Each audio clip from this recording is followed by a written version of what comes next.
Hello there my dear friends, and welcome back to another Star Wars video. I hope you're having an awesome day. It is I coming at you once again, your friend and your favourite galactic hostess. It's me, Star Wars Meg. So I just want to begin with an anecdote, and I promise you, it is connected. A couple of days ago I was in my local comic shop. I'm not going to say which one, but they sell lots of Star Wars figures and posters and toys and all those kinds of things. And my good friend works there, so usually I hear some conversations about Marvel and occasionally Star Wars. And these days, most people who go to these kinds of shops are into Pokemon or anime. But the other day, I overheard a conversation that made me do a double take. In the wild, IRL, in real life, not online, someone mentioned the hunt for Ben Solo. It was a random guy, maybe in his 20s or 30s with his friend, and they literally brought up the hunt for Ben Solo. That's how far this thing has spread, that it's come to my hometown in the UK. Just a fun little anecdote, but today we are talking about Star Wars movies, and specifically Star Wars Starfighter. And it's a really bizarre situation to have so much news coming out of this film, because it isn't the next Star Wars movie coming out in 2 months, The Mandalorian and Grogu. It's the one after that, next year. And like I've been telling you guys, the one Star Wars cinematic outing Disney is banking on is Star Wars Starfighter by Shawn Levy, releasing in the same year as Star Wars Celebration in Los Angeles and the 50th anniversary of A New Hope. So in a technical sense, there are 2 Star Wars movies coming in 2027. And yesterday, Josh D'Amaro hosted the annual meeting of shareholders for Walt Disney Studios. And in it, Star Wars Starfighter was featured, and we now know they're treating it as a fresh new start. If any movie's gonna do something new and different, of all the ones confirmed, of all the ones announced, it's gonna be this. I would say Dawn of the Jedi, but we had a bad update for it the other day. But in terms of what's coming just around the corner, in terms of potential to do something huge, Starfighter should be at the top of the list. It's post-episode 9, but with few connections to the sequel trilogy. The cast is amazing, the cinematographer's amazing, and Disney seems genuinely proud of it. And not to mention its star is Ryan Gosling, who today took a massive step into the world of sci-fi. Project Hail Mary came out, the new heartfelt outing by Phil Lord and Chris Miller, and Ryan Gosling has been doing his press tour. I'm seeing it tomorrow, I've heard amazing things, everyone is singing its praises, and I can't wait. But in several of the new interviews, Gosling was inevitably asked about Star Wars, his next space adventure from the imagination of Shawn Levy. Very little is known at this point, and Ryan has been excellent at keeping his mouth shut. He knows how strict Lucasfilm and the House of Mouse is about leaking plot details, or any kind of teaser, any early tidbits. And so, Ryan, just like Mia Goth, consistently deflects. However, in a rare lapse of judgment, Gosling let his guard down. In what he assumed was just a throwaway response, he accidentally revealed a huge behind-the-scenes detail for the movie. When asked if Starfighter uses practical puppets, the same way Hail Mary does, Ryan says yes, before realizing that even this is spilling too much info. And now Star Wars fans want to know what kind of puppets and characters he was alluding to. The obvious answer would be new aliens, but if we're going off the sequel trilogy as a point of reference, he might be talking about Maz Kanata, Babu Frick, or repurposing some of the Mando Anzellans,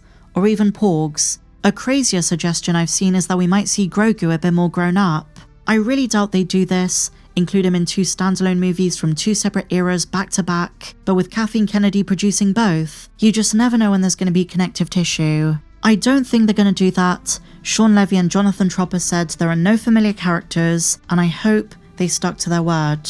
But the most reassuring thing about this update is it seems that Lucasfilm is keen to not rely so much on CG and just go old school with it. We did hear Shawn Levy talk about being inspired by Return of the Jedi, and of course, Episode 6 is full of puppeteered aliens, at Jabba's palace, on the sail barge, so there could be some kind of link there.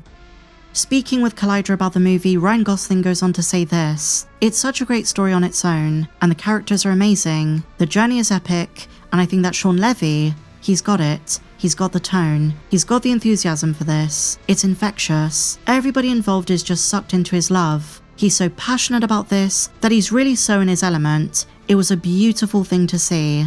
It felt like someone who'd been working their whole life to be making this, and I think we all felt like we were part of something really special. I'm saying too much." And the bottom line with Starfighter is that it really is the first original Star Wars movie in a decade. It really is that kind of Force Awakens restart. I'm not saying it's going to get the same level of viewership, but that's the way it's being marketed by Disney, and that's why Ryan is so scared to reveal anything at this point. He's well aware that this movie is kicking off a brand new era, a new chapter for the franchise. They say it's a standalone, but let's be honest, if the box office is good, there will be a number 2. And I've seen fan speculation that it might have been part of a trilogy at one point, maybe with the Rey movie and The Hunt for Ben Solo. But the most surprising part of the quote is how heavily Ryan praises the director. With Starfighter, the worry in the Star Wars fandom has been the Shawn Levy aspect. But this is where I predict fans are going to be really surprised. I mean, yes, Shawn Levy has a very particular sense of humor, a very unique flavor of comedy, but I must admit, the man does know how to structure a fun flick. He's not the most conventional filmmaker for a new Star Wars project, but maybe, just maybe, that might end up working in the film's favor.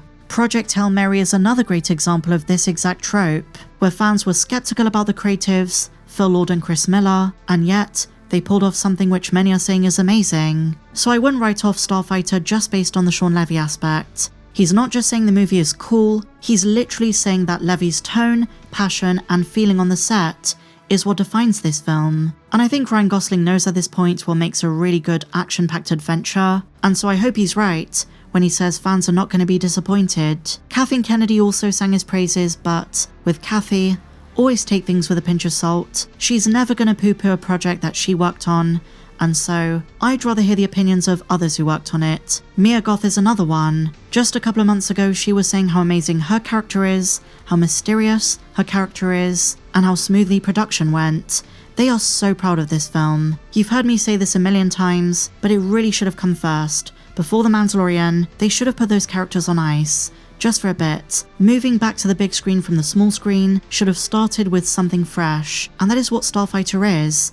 Its characters, the caliber of actors, and not just Gosling or Matt Smith or Mia Goth, but also someone who's on fire at the moment, Aaron Pierre. That is what Star Wars needed. And then, based on if Star Wars is back in a big way, based on any possible knock-on effect on the TV shows and a kind of nostalgic resurgence, then you bring the TV show characters back. But the whole thing of Lucasfilm going back to the cinema was to try something new. But like I say, I am excited for the Mando movie, but I think Starfighter promises fans more, at a time where things feel really kind of dead at the moment. But in terms of reigniting the fire and passion for the Star Wars brand, Starfighter seems to me like the better option. That's all I'm saying. That might be controversial. I don't want this to come across as hating on Mando. That is not what I'm saying. I'm just saying Starfighter is in such a good position to be that movie. The movie that genuinely gets people talking about Star Wars again, and not just a few fans online. And even chronologically it makes sense. The last time Star Wars fans sat in the cinema was for The Rise of Skywalker. This promises to be the next chapter, but it's not episode 10. So it's a good way to test the waters. Will fans come to see a standalone that kind of connects in some ways to the saga, but is mostly detached? I guess the risk with Mando is if it underperforms, or for whatever reason it's not what fans wanted, it could do more damage than good. I doubt it. I think it's going to be fun. It looks great. The final trailer was amazing, but I'm just saying there is always the what if. But what do you guys think? Share your thoughts on all of today's Star Wars updates in the comments down below. Are you excited for Starfighter? What do you make of what Ryan Gosling said about puppets? And what kind of creatures do you think he's talking about? And if you enjoyed this video, please be sure to give me a big fat thumbs up. Subscribe if you're new, check me out on socials, and may the Force be with you, always.